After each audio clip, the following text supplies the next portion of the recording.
Hello and welcome back to your own channel Indian Defense Analysis, where we bring to you all the latest development happening in the defense sector.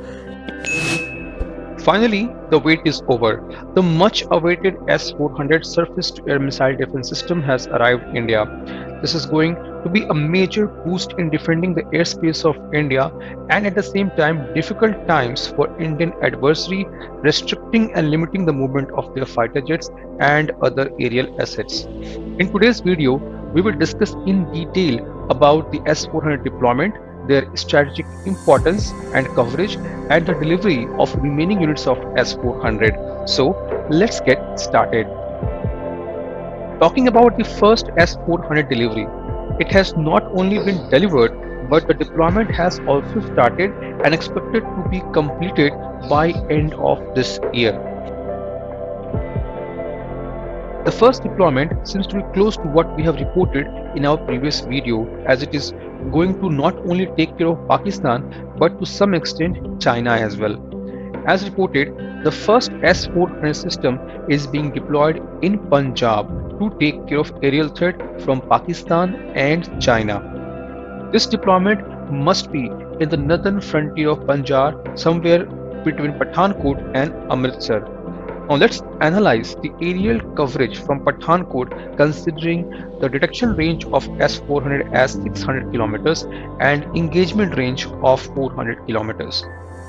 Looking westward, Pathankot to Peshawar has aerial distance of 430 km in north of Pakistan, and Pathankot to Multan has a distance of 457 km towards south of Pakistan, which means that 70 to 80% of Pakistan's airspace will be under the visibility of Indian Air Force, and any fighter jet flying in Pakistan's airspace under the S-400 coverage will be detected by Indian Air Force, giving them an advantage of early warning and retaliation.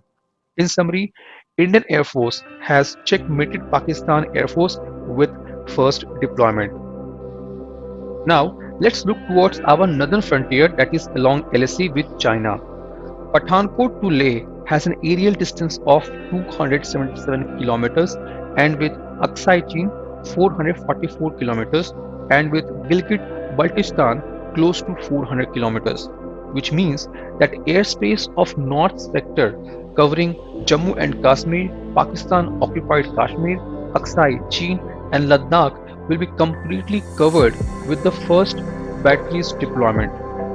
Now, with the northern and western frontiers secured, the Air Force will focus on the eastern sector of India for the second unit of S-400. India and Russia have inked $5.43 billion contract in October 2018 for the 5 units of S-400 air defense system. The second regiment of S-400 is expected to arrive in India in June 2022, most likely to be deployed in northeastern part of India. The remaining 3rd, 4th and 5th regiment of S-400 is expected to be delivered by 2023. This was today's update. Please let us know what is your views about these in comment section. Feel free to post your comments and suggestions about any topic related to defense sector on which you want to hear from us. With this, I would like to say goodbye and Jai Hind friends. Please like and subscribe our video if you have not done already. We will be soon back with more interesting and amazing development happening in defense sector.